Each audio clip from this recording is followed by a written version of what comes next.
A Ciropédia é um retrato idealizado de Ciro o Grande, fundador do Império Persa. A obra foi escrita por Xenofonte, não com a intenção de ser encarada como história, mas como ilustração da construção do caráter de um líder ideal. O que é a Ciropédia? Bom, a Enciclopédia, como tu já há pouco disseste, é uma obra escrita por Xenofonte. Xenofonte, por volta do ano 370 a.C. Xenofonte foi essencialmente um soldado grego, participou na, na chamada Expedição dos 10.000, portanto a expedição ao interior do Império Persa ao serviço de Ciro, o que era um pretendente ao Império Persa, e na sua última, ou na sua última não, na parte final da sua vida, como proprietário rural, decidiu escrever algumas obras, porque ele também era discípulo de Sócrates. E Enciclopédia é uma das obras que ele escreveu. Pensa-se que, na altura que foi proprietário rural numa zona do noroeste do Peloponeso. A Enciclopédia é uma biografia de Ciro, o fundador do Império Persa, que cobre a vida dele desde praticamente o seu nascimento até à morte, que cobre, portanto, desde todo o processo de aquisição de poder e território de que Ciro conseguiu construir, né? Tanto desde o pequeno reino da Pérsia, no que é hoje o atual Irião, até a um império que se estendia até às margens do mar Egeu, e incluía a Babilónia, e a Síria, e pronto, um extensíssimo território. É importante dizer que é uma biografia ficcionada, portanto, é uma biografia construída que tem alguns fundos de verdade, mas se se quiser reconstruir a vida de Ciro a partir daqui, vai-se dar um mau trabalho. Portanto, a obra partiu do que ele achava que tinha sido um líder de sucesso e tentou construir como é que ele tinha chegado a ser um líder de sucesso. Portanto, acaba por ser muito mais uma obra que mostra a construção do caráter, a construção das características que permitiram ou permitiriam ao líder ideal, e ele abre precisamente a obra com isso, alcançar o sucesso, do que ser uma história exatamente fiável. E o que é que essa história, no fundo, sobre a construção do caráter, daquilo que Xenofonte considera como um líder ideal, pode trazer para os leitores de hoje, não é? Por que é que hoje gostaríamos ou iríamos querer ler essa visão da antiguidade, no fundo, sobre um líder ideal? Muitos dos ensinamentos que ele nos aqui escreve continuam relevantes, não é? Portanto, a questão de aprender a fazer antes de liderar, a questão de... Há vários episódios em que ele, como criança rebelde e mimada, tem de aprender a respeitar o trabalho das pessoas com quem ele tem depois, mais tarde, comandar. E depois há um outro aspecto mais delicioso. Uma das minhas passagens preferidas é uma em que ele é acompanhado do seu pai, portanto, Ciro vai juntar-se ao exército que na altura era comandado pelo avô, e o pai vai-lhe ensinando como é que ele deve abordar a tarefa em mãos. E há uma determinada altura que o pai lhe pergunta: então, mas tu sabes se ele, eu disse aqui um exército, vais juntar-te ao teu avô, tu sabes se ele tem maneira de te pagar, sabes se ele tem maneira de dar as provisões às tuas tropas. Tu meteste nesta confusão sem sequer perguntares se a pessoa que está do outro lado é capaz de cumprir aquilo que tu te prometeu. Isso não se faz, isso acontecer isto, se acontecer aquilo, tu vais morrer e as pessoas vão morrer uma data de pessoas contigo. Portanto, basicamente é isto que a passagem diz, e pronto, é uma preocupação que hoje em dia também é relevante, não é?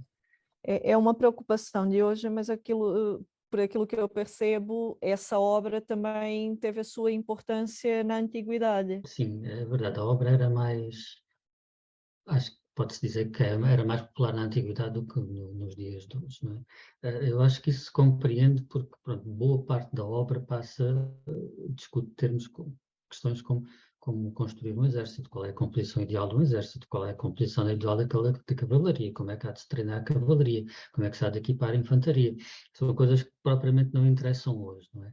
Mas era uma obra muito, muito, muito popular na antiguidade. Diz, por exemplo, Cipião, o africano, o general romano que venceu Aníbal, o cartaginês tinha uma cópia que nunca se separava dela, e não há muito tempo eu estive a ler aqui as cartas de Cícero e ele menciona a Cirupédia em 3 ou 4 cartas, pelo menos. Há uma em particular que eu me lembro que era da altura em que ele assumiu o governo da província da Cilícia, portanto, que é hoje em dia sudeste da Turquia, em que ele diz que aplica com sucesso os ensinamentos da Cirupédia e as táticas que Xenofonte lá prescreve e que gastou a cópia que tinha da Cirupédia de tanto a usar. De modo que, pronto. E sendo uma obra que era mais popular na antiguidade do que hoje, por que é que quiseste traduzir?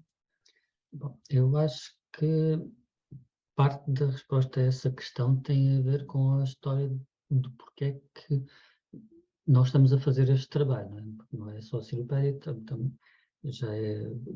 já temos neste momento 4 obras de clássicos editados e a questão que pronto, eu quando criei esta empresa tinha o objetivo expresso de tentar pôr em português obras clássicas que eu sempre quis ler e que nunca pude ler em português. E geralmente aquelas obras que existiam nunca foram em termos de quantidade da minha satisfação e para além disso aquelas que eu queria ler não estavam no mercado. Por exemplo, Políbio, Tácito, Damiano Marcelino, Arriano, por aí fora, e tive de aprender o inglês primeiro, depois o grego e o latim para poder ler depois parte destas. No caso concreto da Cirupédia, a Cirupédia surgiu quando eu estava a fazer o trabalho na Análise. E estava a fazer uma pesquisa, estava a tentar ler tudo e mais alguma coisa sobre a Análise e sobre Xenofonte, e dei com uma edição da Cirupédia digitalizada na biblioteca da Livraria do Congresso dos Estados Unidos, de uma edição da Cirupédia feita por João Félix Pereira no século XIX em Portugal. E achei que, portanto, li a obra e achei que, dentro do esforço que eu podia colocar na altura, que poderia fazer ali alguma coisa interessante. E é assim que surge esta edição da Cirupédia, portanto, que é uma edição, então, essencialmente traduzida pelo João Félix Freire, que era um médico, em primeiro lugar, e depois um educador que viveu no século XIX, portanto, e a edição que ele fez, que me pareceu mais ou menos adequada, precisava naturalmente de algum trabalho de atualização do português. Ele utilizava muitos termos que no século XIX provavelmente se iriam utilizar e que hoje em dia nós ficávamos a pensar o que é isto, e portanto teve de haver ali muito trabalho, acabou por haver muito trabalho de atualização do próprio texto do livro, portanto, e depois também é uma coisa curiosa, eu quando fiz a revisão detalhada da obra, eu descobri que ele não tinha traduzido a obra toda. Nomeadamente, tinha colocado de fora todos os aspectos que pudessem ter algum caráter sexual. Talvez para não chocar as sensibilidades do século XIX. Há aí uma situação, por exemplo, em que há um dos personagens da obra que é castrado, ele muda-lhe a punição. Há outra em que alguém sofre de uma doença venérea, ele elimina completamente essas referências. E, portanto, essas secções que eu verifiquei que o João Félix Freire não tinha incluído na obra principal, eu notei na introdução quais é que são, essas pronto, foram feitas mesmo por mim. Mas pode-se dizer que mesmo tudo o resto, pronto, o texto foi significativamente mexido, quer por mim, quer pela Maria Fátima Penterlico, que foi quem fez a primeira revisão, para obter a obra que está aqui hoje, e que até já é uma segunda edição, porque a primeira esgotou completamente. O que reforça a ideia que se calhar há muita gente em Portugal e no Brasil, muitas cópias foram para o Brasil, que querem ler os clássicos e não podiam, e agora já podem.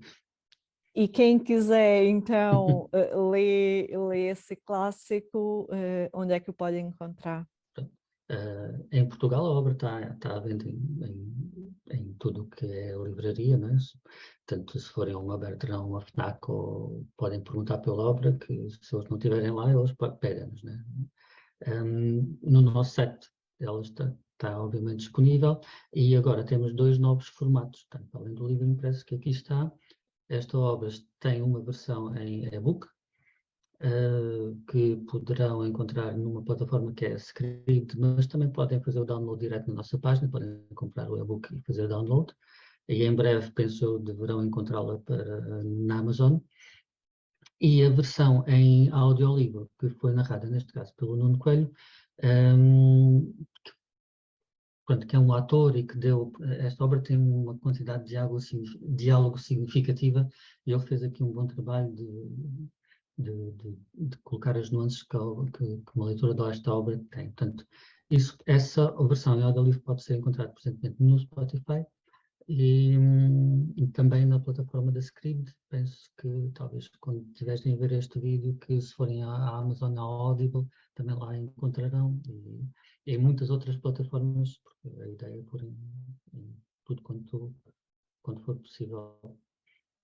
Bom, então fica aqui, por um lado, o repto para as pessoas procurarem a Ciropédia, a Educação de Ciro, para ler, mas também penso que quem tiver curiosidade sobre a obra, sobre o autor, sobre a editora, também pode deixar as suas questões e os seus comentários a esse vídeo, não?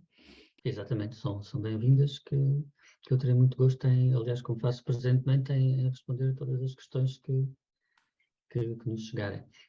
Então, obrigada mais uma vez por uma conversa e até breve. Até breve. Obrigado.